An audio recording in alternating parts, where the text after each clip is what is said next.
قریش کے لوگوں کی یہ عادت تھی کہ جب بھی کوئی شخص مکہ سے بیر مکہ میں آتا نا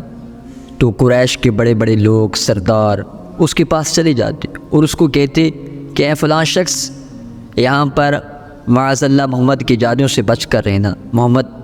صلی اللہ علیہ وسلم بڑے جادوگر ہے، اس سے بچ کر رہنا، ان کی باتوں میں نہ آنا، وہ دلوں میں پھوٹ ڈال دیتے ہیں، رشتہ داروں سے جدا کر دیتے ہیں۔ تو طفیل بن عمر دوسی اپنے قبیلے کے بہت بڑے سردار تھے، معزز شخص تھے۔ جب آپ مکہ میں ہیں نا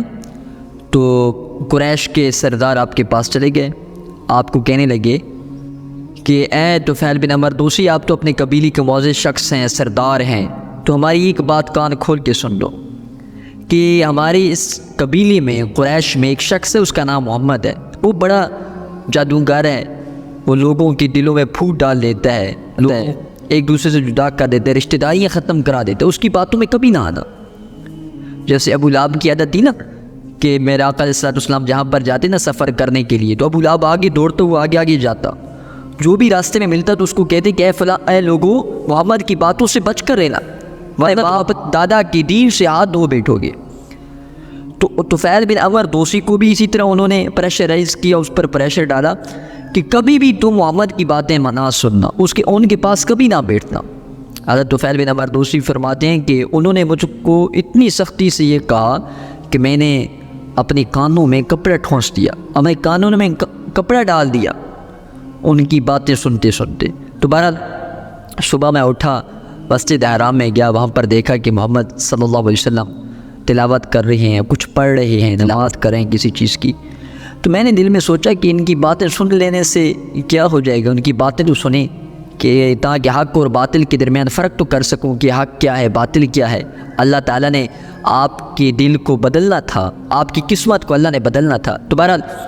آقا علیہ السلام وہاں پر تلاوت فرما رہے، تھوڑی دیر کے بعد میرا آقا مولا صلی اللہ علیہ وسلم گھر کی طرف چل پڑے۔ تو طفیل بن عمر دوسی فرماتے ہیں کہ میں بھی آقا علیہ السلام کے پیچھے پیچھے چلتا گیا۔ جب میرے آقا مولا صلی اللہ علیہ وسلم گھر میں داخل ہو گئے تو میں پیچھے گیا، عرض کی یا رسول اللہ صلی اللہ علیہ وسلم، قریش کے سردار آپ کے قبیلے والے مجھ کو کہتے ہیں کہ تم محمد کی باتیں نہ سننا ورنہ تم اپنے دین سے ہاتھ دھو بیٹھو گے، وہ بڑا جادوگر ہے، اس کی باتوں میں بڑا اثر ہے، لوگوں کو جدا کر دیتا ہے۔ تو اب میں یہ سننا چاہتا ہوں کہ آپ کی دل میں کیا ہے، آپ اپنے بارے میں کیا بتانا چاہتے ہیں، میں آپ کی زبان سے سننا چاہتا ہوں کہ کیا وجہ ہے، کیا بات ہے، تاکہ میں حق اور باطل میں فرق کر سکوں۔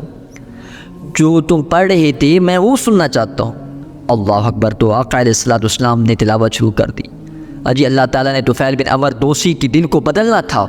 طفیل بن عمر دوسی کی قسمت کے ستارے کو اللہ نے چمکانا تھا۔ تو میرے آقا علیہ السلام نے تلاوت شروع کی، طفیل بن عمر دوسی میرے آقا علیہ السلام کا قرآن پڑھنا سنتے گئے اور ادھر دل کی تختی پر ایمان کی مور لگاتے گئے۔ میرے آقا علیہ السلام کی تلاوت سنتے گئے اور ادھر اپنے دل کو بدلتے گئے، تبدیل کرتے گئے۔ آخرکار میرے آقا علیہ السلام کا کلمہ اپنی زبان پر جاری کر دیا، میرے آقا کی قدموں میں گر پڑے، میرے آقا کا قرآن سنتے سنتے قرآن نے طفیل بن عمر دوسی کی زندگی کو تبدیل کر دی۔ اس نے کیا خوب کہا نا کہ ایا قرآن نورانی شیشہ، ایا قرآن نورانی شیشہ،